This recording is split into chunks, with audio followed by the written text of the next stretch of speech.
Welcome back to Chokitable Media. Professor George was on Arise TV today to defend Baba Afe Babalola and to defend all the lawyers or judges mentioned or involved in the case mentioned in the book of written by Dele Farotimi, Nigeria and its criminal justice system. He spoke a lot. He directed us, the listeners, and those people that bought the book, and those people who have listened to it one way or the other. If you haven't, anyway, go down on this channel. You will find the book there, the audio format that I posted there, courtesy of Mayegun General.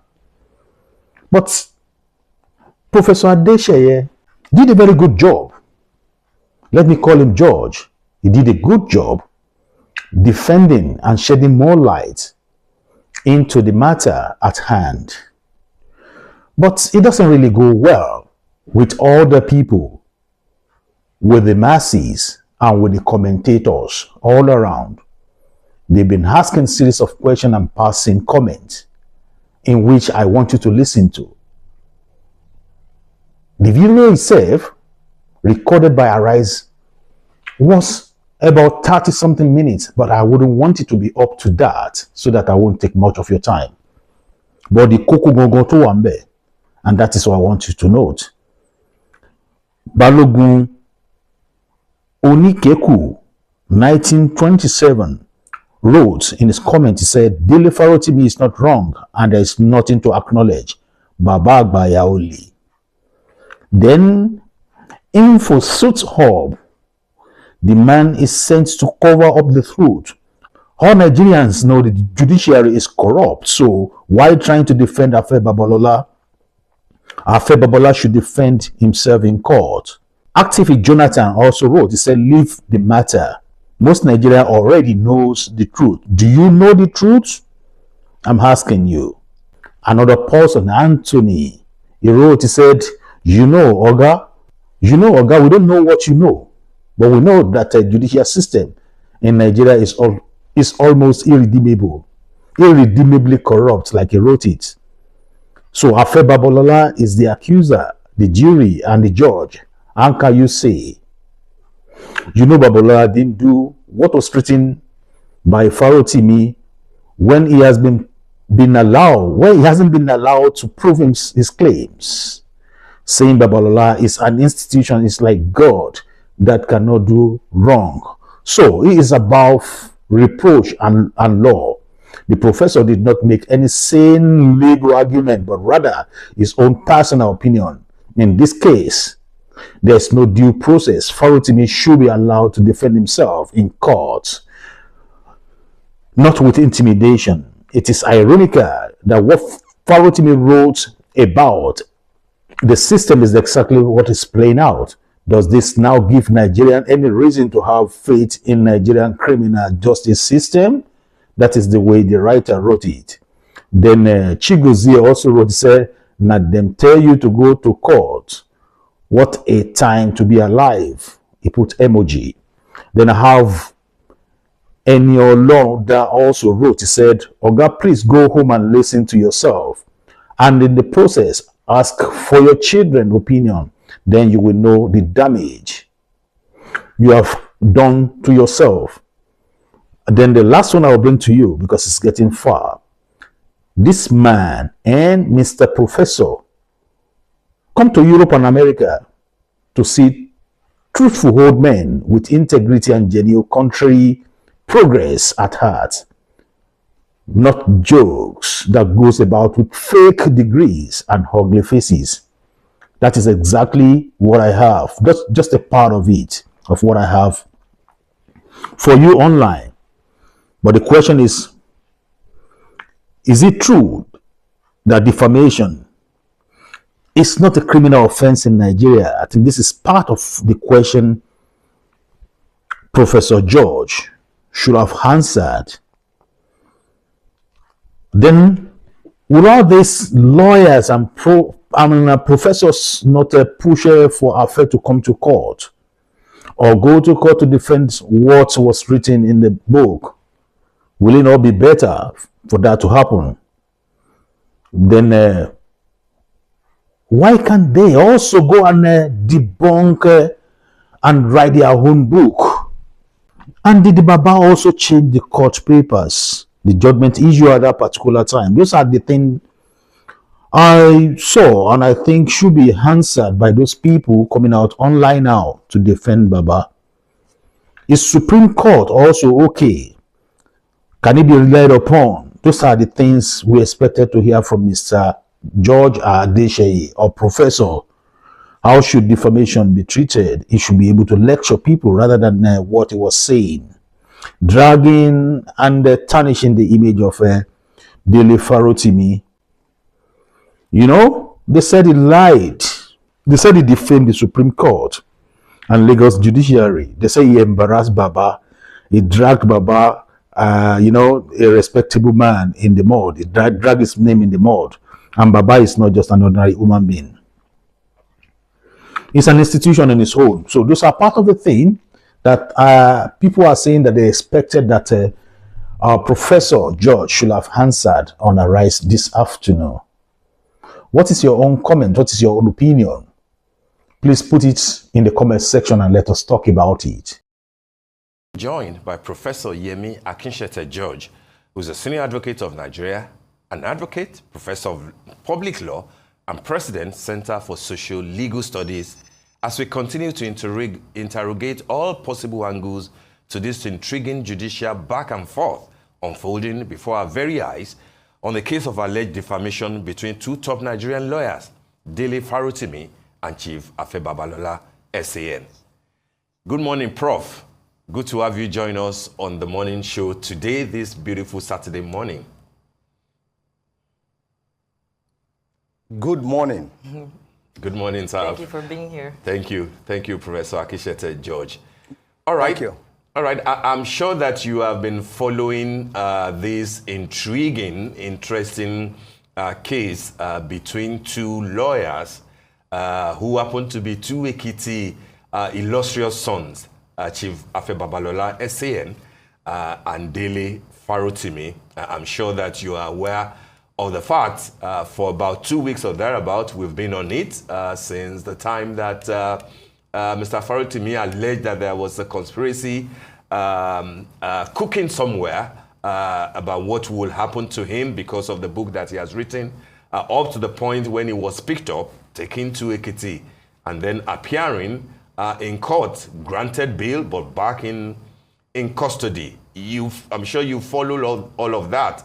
But where we are now is the fact that the law firm of Chief Afe Babalola, SAN, has now written a petition to the Legal Practitioners Disciplinary Committee, essentially to seek to have him derobed and to bar him from practice, citing instances, you know, in a very heavy document of a petition of what they claim that Mr. Farotimi has done badly in terms of ethics of the profession. What are your thoughts so far on this matter? Some people think that it's a case of David and Goliath, but some other people think that you cannot slap a man and ask him not to weep or to dictate to him how to weep. Where do you think this will lead us into now that we have a court case going on and then we have a petition with the disciplinary committee? Where do you think that we are headed on this matter, Prof? Oh, thank you very much for this opportunity to wade into this discourse. First and foremost, let me correct the mistake in the pronunciation of my name. I'm not Akinshete George, I'm Akinsheye George. So my name is Yemi Akinsheye George. Oh, apologies for that, sir. Thank you. Which was pronounced as Akinshete George. Okay, Akinsheye. You're welcome. Thank you so much, sir. Now, thank you so much. Thank you so much. Thank you. And now to the subject of discourse. It is very unfortunate that,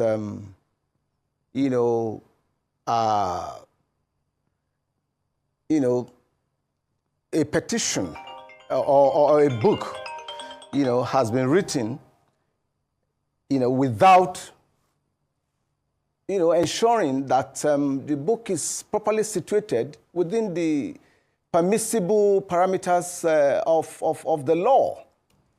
It is even demeaning, of the entire legal profession that a member of the profession would, write things that are not legally sound, factually correct, and unfortunately, in the age of social media, this book is now being paraded as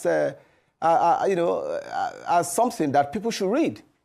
A book that is full of lies and falsehood. I have read the book, and I find it demeaning that a member of the noble profession, will put this kind of thing together. It's a different thing if you're just an activist, you don't know the law. But a man who knows the law should endeavor, to observe minimum decorum when you are writing, to ensure that you keep within the framework of the law, not identifying, not targeting or attacking, personalities who have built their reputation over the years. It is not only about Chief Afe Babalola who has been attacked. The entire profession has been attacked. The justices of the Supreme Court have been attacked. And sadly enough, reading this book, even an elementary, a Law 101 student will know that many of the things that are written in this book are not factual. They're not legally founded. So, it's not about David and Goliath fighting. No, this is an attempt to rubbish the legal profession, a noble profession. You don't write things when you have no, when for example, I'm aware that Chief Afe Babalola was not involved in the conduct of all this, or this particular case that this young man wrote about. Of course, his law office handled cases and so on. How many of the cases handled by his law office will he be personally involved in? I'm aware that it was only when this case had been decided by the Supreme Court that the eminent chief, the foremost legal luminary, got involved in ensuring that the judgment of the Supreme Court is properly enforced. So I think it's not about Chief Afe Babalola. We must be careful about how we frame our questions. It's about whether an individual can just wake up and just write anything, and then sell it because of the freedom of the so-called freedom of expression, and especially in this day of social media, when anything goes, nobody edits anything. Somebody writes something and just places it on the media, and everybody starts talking about it. So I think we need to frame and understand the issues we are dealing with here. All right, then. Thank you so much, Professor Yemi. I just oblige you to, please, if you could just help us put your phone on silent. I know you're a very busy person. People are trying to reach you so that it doesn't interrupt the interview going forward. But let's talk about the petition that seeks to remove Farotimi's removal from the role of legal practitioners. What is your assessment, of this, of this petition? Could it serve as an impartial arbiter, given the high-profile nature of the parties involved? And when we look at the sanctions and precedents in this kind of situations, if Farotimi is indeed derobed, what precedents would this set for the legal professionals in Nigeria? Are there comparable cases that would I say have influenced how the LPDC would handle such petitions? You have rightly observed that a petition is before the LPDC. The LPDC is a body of seasoned lawyers and judges. So it's an independent body of the legal profession, a committee of the body of benchers. So the LPDC is a court. And once a matter is pending before the LPDC, I'm not going to come here and comment on it or predict what's going to be the outcome of their judgment. You know, so I leave that to the LPDC. You know, but what I know as a matter of general principle is that all members of the legal profession are subject to the regulation of the profession, you know, regulation by professional bodies. And one of the bodies that has been established to regulate the conduct of lawyers is the Legal Practitioner Disciplinary Committee. You know, so I'm not going to forecast what the LPDC will decide, but I know that the LPDC is an independent body made of seasoned, are well-educated, well-informed, you know, Nigerians and members of the profession, lawyers and judges. You know, so I think we cannot preempt what the LPDC will decide. But what I know as a matter of general principle is that when any member of the profession is found to have committed infractions of professional ethics, the appropriate sanctions will be meted out. And where the committee thinks that nothing wrong has been done, I know the committee will also appropriately decide. So I think we should leave that, you know, leave it at that for now. Yes. All right, Professor, I can share, George. I like that, that submission. But then a lot of people might think that why didn't Chief Afe Babalola now consider put first your comment going in the comment section. to Let me know LPDC what you feel. To and if you haven't watched report or this read matter that rather than particular go book the route that is of turning criminal the defamation judicial system that we are now seeing. Because it looks to a lot of people as if there's an attempt to stifle free speech, there's an attempt to deal with Dele Farotimi, using LPDC on the one hand, and then the law court, criminal defamation on the other hand. Will it have made sense to take it one step after the other? First approach LPDC and see if it's something that they can intervene on, and then see how that and put on your pans out notification button. before God bless you as you taking do. See you next the case time. to court. I'll Is be that ready, something Joe. that you think that Chief Afe Babalola could have considered? Sometimes when you mention the name Chief Afe Babalola, don't forget that Chief Afe Babalola is not just an individual. Chief Afe Babalola has become an institution in this country, whether we like it or not. I know that the office of Chief Afe Babalola has offices in different parts of Nigeria. In fact, they also have offices outside Nigeria. And I'm aware that the Ibadan office, which is the headquarters of the office, has instituted an action. I'm aware that the Abuja office, you know, headed by, you know, a seasoned lawyer, has also instituted an action. The Lagos office has instituted an action. You know, the various offices are working. That is why I expected that, you know, the young man, in writing his book, would conduct adequate research to know who is doing what.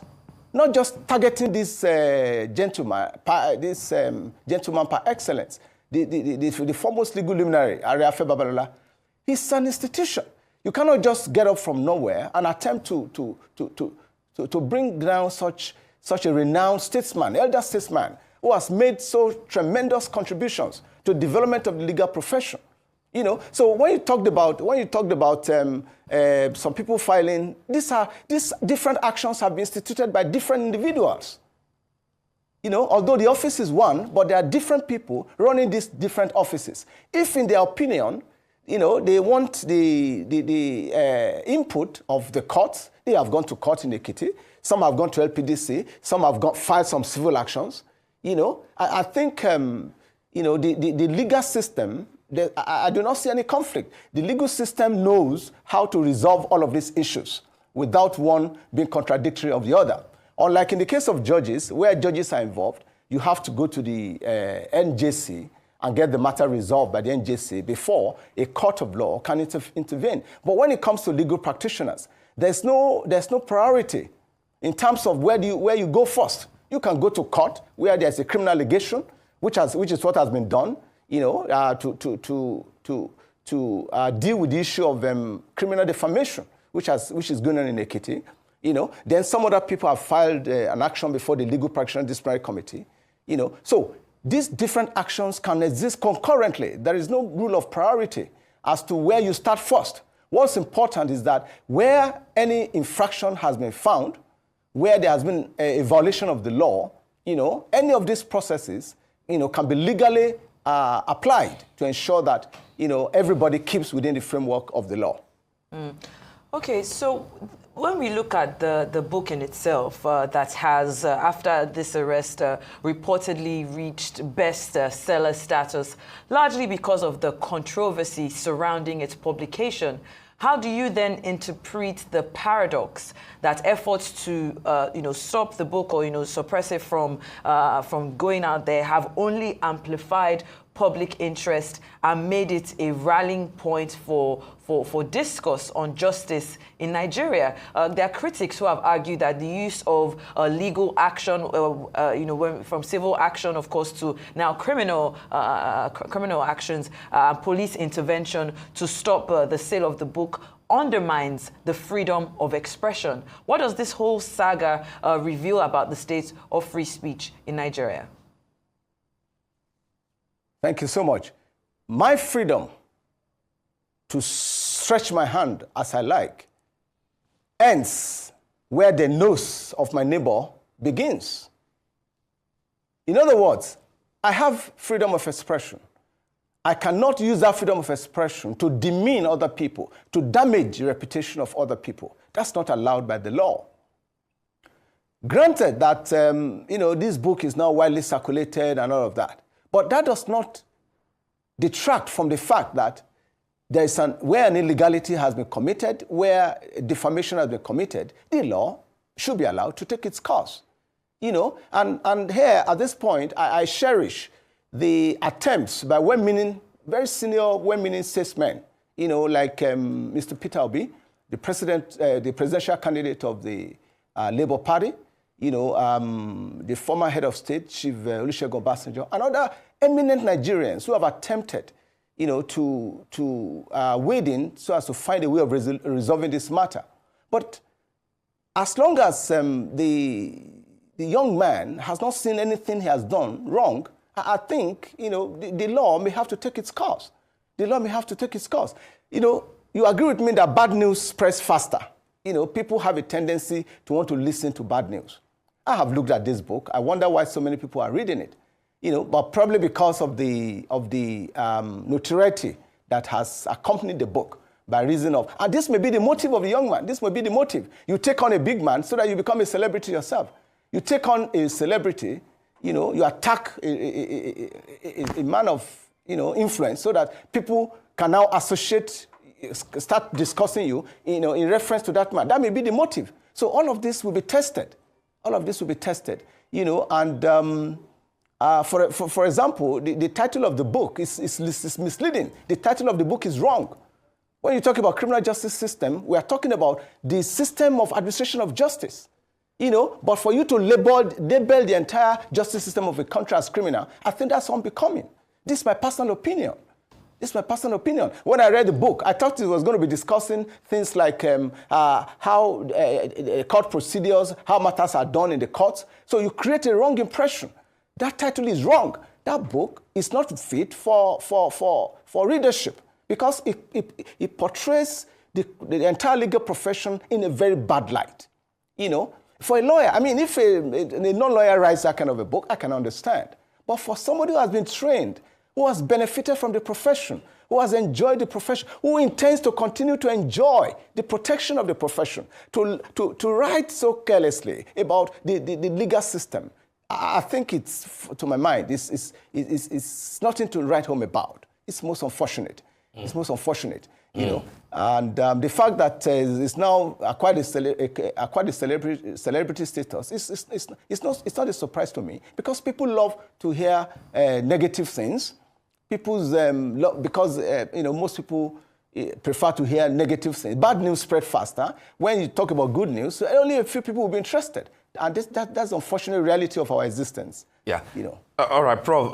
Thanks. You said that maybe part of the inspiration or the reason for writing the book for Mr. Farotimi is to attain some level of popularity and celebrity status. But a lot of people will argue that this is already a popular man.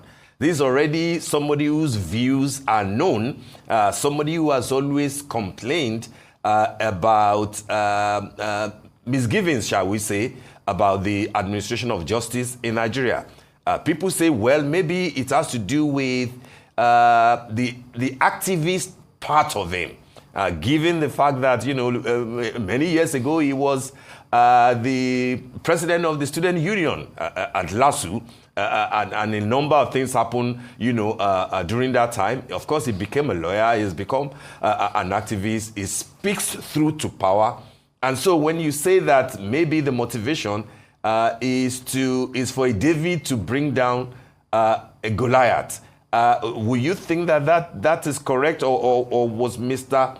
Farotimi actually truly motivated to expose certain anomalies, certain alleged criminalities in the administration of justice in Nigeria? Will you close your eyes to some of the things that he mentioned about the Supreme Court, for example, about courts in general, and about bribery allegations, all over the place, without necessarily narrowing it down to Chief Afe Babalola and a few other persons that he has mentioned, given the fact that the case is in court? Activism is not a license for irresponsibility. Activism is not a license for recklessness. Activism does not give you a license to libel people and destroy reputations that have been built over decades. That's not what is called activism. That's irresponsibility. Granted, the system of administration of justice in Nigeria is not perfect. And tell me, where is the perfect system all over the world? There is none. As long as human beings are involved, there must be imperfections. For you to now dwell excessively as if nothing good happens, everything is bad, everything is evil, because you want to sell a book, because you want to boost your social media following, I think it's mostly irresponsible. Mostly irresponsible. So it's not about saying that there's nothing wrong. We know that there are challenges in the profession. We are dealing with the challenges in our profession, just as there are challenges in every sector of the country. There are challenges in every sector. And not only in Nigeria, the human system is always a moving target. Human development is also always a moving target. In fact, somebody said the biggest room in the world is the room for improvement. We know there are challenges, and we're tackling these challenges.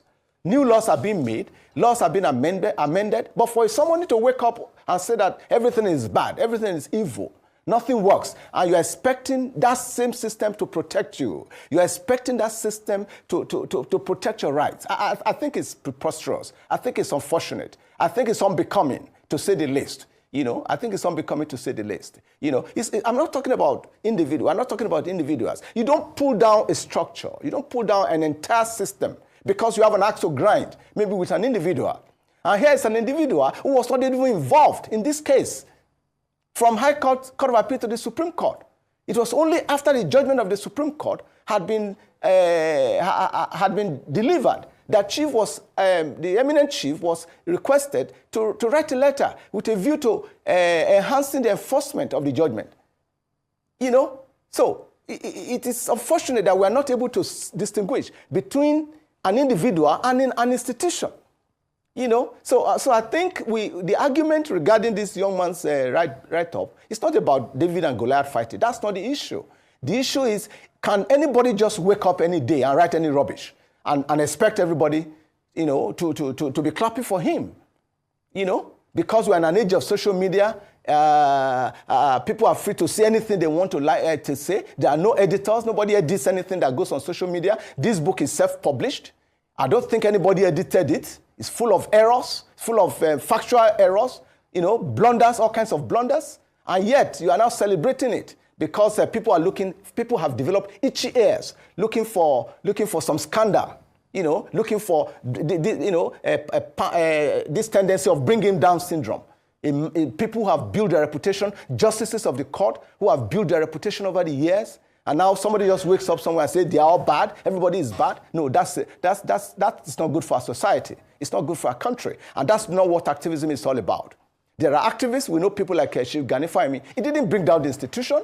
We know people like Mr. Femi Falana. It doesn't bring down the institution. For watching. How come If this you're young new man to is this only channel, one who can see consider everything that is wrong with subscribing the so you system? won't miss out any of our latest video. We have,